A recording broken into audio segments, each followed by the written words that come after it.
Hello, everyone, and welcome back to Ring Chat. I'd like to apologize that I haven't been putting out any new episodes.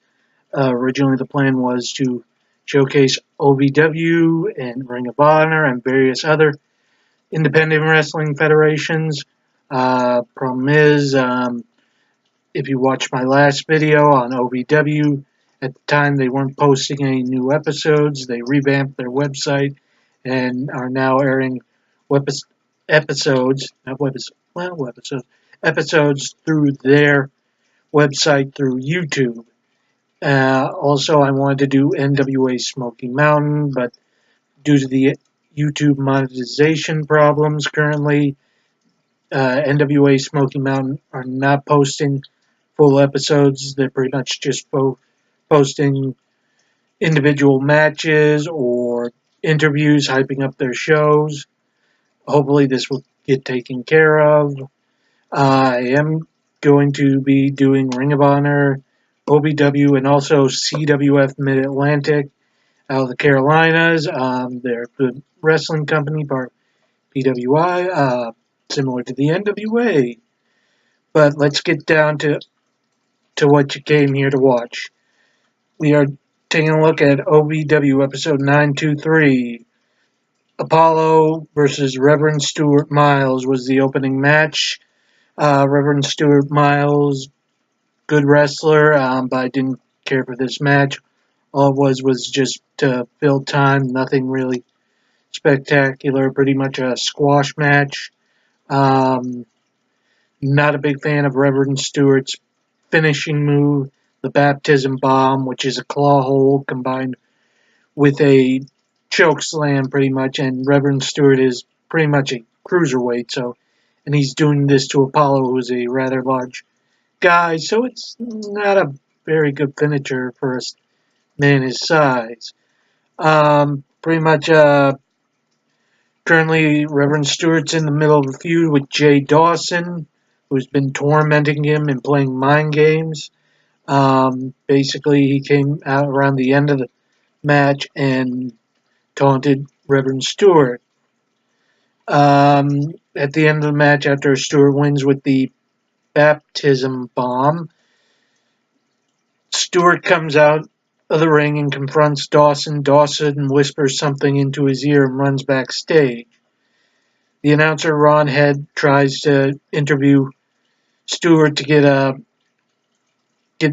what's going on between him and Dawson, what Dawson whispered, but Stewart just ignored him and went to the back. Later on in the show, uh, Dawson's doing,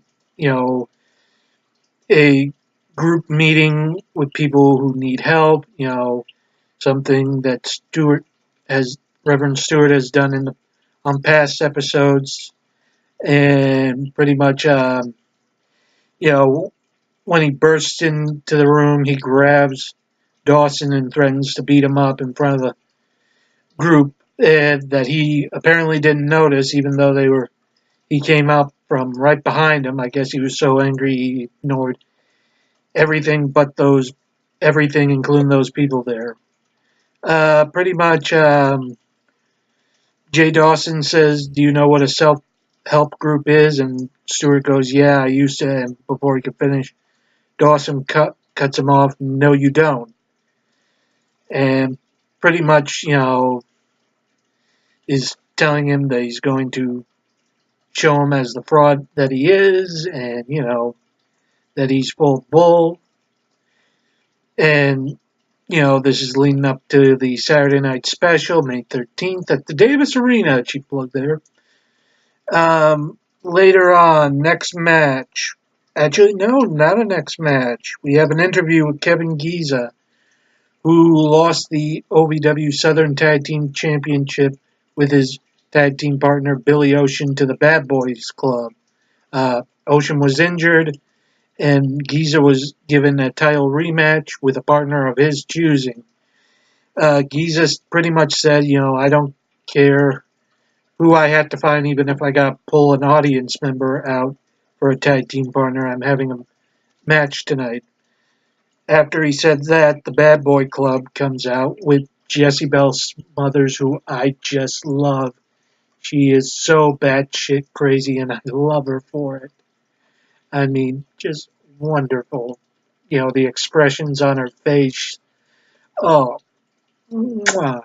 Uh, you know, pretty much Shane Andrews comes to the ring and takes the microphone away from Ron Head and proceeds, dumb, you're expecting you're going to have a title match tonight, and pretty much him and his partner, Randy Royals, just attack him and wedge his arm in a steel chair and drop a mushroom stomp from the top rope, hurting, Kevin Giza's shoulder. Out comes Hyzaya and Tyler Matrix to make the save. I'm pretty much just reading off a notebook here, folks, so I apologize. To help out, Kevin Giza, and he pretty much the Bad Boy Club runs out, and Dean Hill comes out and says, just because you heard, you know, Kevin Giza doesn't mean you're getting now your tag match, and makes a tag team title match between Taylor Matrix and Hyzaya for the OVW Southern Tag Team Championships as a main event for the show tonight. Well, that night. Yeah. So, pretty much the main event set up. Also, another interview segment with Shane the Dude and Adam Revolver. Pretty much Shane the Dude has a gift from Adam Revolver that he's going to reveal in the ring later on in the night. Pretty much he won't tell him. Shane the Dude wants to know what's in the box. Shane the Dude, by the way, is a local DJ, apparently now turned pro wrestler, working in Ohio Valley Wrestling. He's in a feud with Tyler Matrix because he cost him the OVW TV title a while back. And pretty much Adam Revolver is his backup, the muscle, if you will. But let's go on to the next match. And it is Maria versus Cali. This was a good match. This was a number one contenders match for the OVW Heavy Women's Championship between Maddie Mac's title. Just a great match. I was really impressed with Maria, not Maria Canales from TNA and ROH and WWE fame. Different, Maria. This was a very good big wrestler, small wrestler contest. Maria, the veteran, pretty much carried the whole match. Cali, she looked to be, kind of green, kind of experienced, like she's just starting. But she does look impressive, and she'll probably grow into it. Um, just very impressed. Good psychology. With Cali, the smaller wrestler, trying to build a comeback on Maria, and Maria just stops her right there. Uh, really liked this match, except for the ending. It was anticlimactic for me. Maria dominates the whole match, and then towards the end of the match, Cali hits a bulldog and slaps in her submission, the California Dream. And I figured Maria was given more of the beating than was giving more of a fight than Cali was. So why is she automatically, just after one bulldog, incapacitated and put into this submission hold? They were pretty much doing it for time so they could get to the main event, I understand, but yeah, still a good match, but I just wasn't crazy about the ending. Cali wins, and she is the number one contender for the women's title, which will take place at the Saturday Night Special. Once again, good match. Now, we have finally get to the interview where Adam Revolver is going to reveal the big present to his new buddy, Shane the Dude. You know, Adam Revolver goes around, comes into the ring with a box, telling Shane, it's about time you get the respect you deserve. You're the best radio DJ in sports talk radio, rock and roll radio, and as far as he's concerned, going to be the greatest in pro wrestling. And he opens the box, and there's this kind of cruddy looking belt that says World's Heavyweight Radio Wrestling Champion.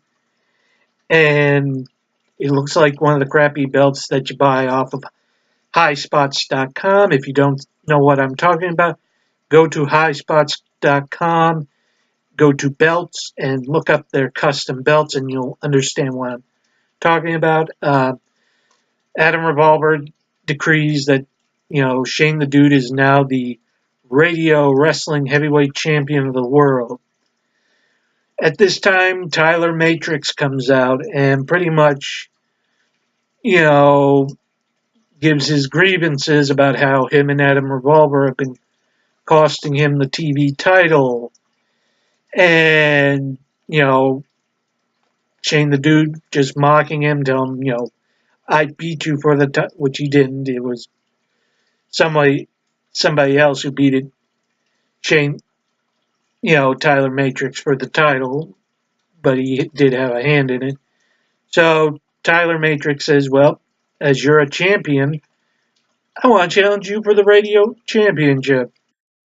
And pretty much, Tyler Matrix, is calling out Shane the Dude, and Shane the Dude powders, saying you don't deserve a shot and I'm not giving you one. All of a sudden, Dean Hill comes in and he says, just pretty much makes fun of the belt. Best line, he says, hey, Shane, I got a belt too. Right here, new belt. And pretty much it's a lot better than yours because mine holds up my pants. Still worth more than yours. And, he's just making a mockery of this pretty much gimmick title. And I like gimmick titles, $1 million championship, the FTW championship, and ECW. So pretty much, Kevin, Dean Hill says, we don't recognize this belt. It's not a real belt. There's not going to be a radio championship match.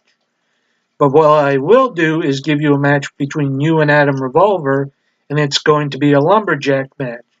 And if Shane the Dude gets involved, the lumberjacks can do whatever they want to him. So at Saturday Night Special, Adam Revolver versus Tyler Matrix, lumberjack match. If Shane the Dude gets involved, he's going to get beat up by a bunch of wrestlers. Okay, next match is David Lee Lorenz the third versus Justin Smooth. I like Justin Smooth. I saw him on the last episode I reviewed for Ohio Valley Wrestling, if you want to go check that out. Once again, short match. All these have been short matches just to make room for the main event. Basically, it was a fun short match, though. David Lee Lorenz, David, he doesn't like being called David, but he pretty much tells Justin Smooth, he has to redo his entrance, and he's yelling, cut, cut. His gimmick is as a director, and, he's telling Justin Smooth to do his entrance again. As soon as he turns around, Justin Smooth kicks his chair out of the ring. David takes exception to that, and Justin Smooth clotheslines him out of his boots. David rolls out to the outside of the ring. Justin Smooth throws the director's chair out and breaks it. David has a hissy fit, and pretty much Justin beats the crap out of him on outside, puts him on the broken director's chair, and gives him another vicious clothesline. Justin Smooth, gives him a bicycle kick into the ring. It's a TKO that he calls, street justice. Justin Smooth wins the match. Just a very fun, short match. I liked it. Let's see. Next up, we have an interview with Big John. Prior to this interview, they did a wrestling rewind, kind of like WWE Slam of the Week, where they review footage from last week's show. Tommy Gunn, saves Big John from getting nailed in the head with a belt by David Ease. Here's the thing, though. Justin Ease. Tommy Gunn didn't really get nailed. They kind of edited it together because the belt missed him by the mile. But pretty much, you know, um, Big John's hyping up the main event that him and Ease have at the Saturday Night Special. Pretty much saying, "I'm going to choke slam you right through the mat." I'm going to use all 300 pounds of my body to do it. And Big John's a big guy, but he's not 300 pounds. I think he's 240, 250 at the most, but still a big, powerful guy. If you have ever watched any of his matches, he is a huge guy, and I don't know why WWE don't sign him to a developmental contract. He's not cut up, but, I've noticed ever since they've hired guys like Joe and the Revival, they're not so big now on the bodybuilder stuff anymore. So, come on, WWE, ROH, TNA. Okay, his style doesn't fit, but I'll be happy if Lucha Underground takes him. So there we go. And now to the main event, the Bad Boy Club versus Tyler Matric and Hyzaya. And this is a very good match. Wonderful match. It reminds me of the old Mid-Atlantic wrestling matches back in the 80s. Granted, I wasn't old enough to watch them, but I have a bunch of old videos from that time. Pretty much the match is great. They even, the announcers even said, how this is so similar to a match between the Rock and Roll Express and the Minnesota Wrecking Crew. Everything was done great. The pacing was wonderful. It felt like there was a struggle, that this was a match that meant something, unlike title matches on WWE Raw. And I don't mean to smash on WWE. I love WWE. They're the reason why I got into wrestling to begin with. But, here's a match where the titles mean something, and this means the world to all four men. Everything was done perfectly. All four guys could be in TNA, Ring of Honor, NXT. Randy Royal hits let's see, Randy Royal hits an inverted tiger driver perfectly.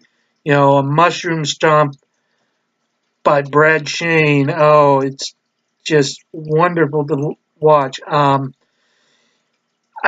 just can't say anything bad about this match. The ending of the match, Jesse Bell Smothers gets involved, pushing Hyzaya off the ropes, and Hyzaya gets hit with a Death Valley driver. Great screw job by the heels. They go on as tag team champions. Great match. I'm going to, once again, leave a link down to the show in the description below. Once again, I'm sorry I haven't been posting as much. I'm going to make a effort to do more. Once again, thank you for watching and have a good day.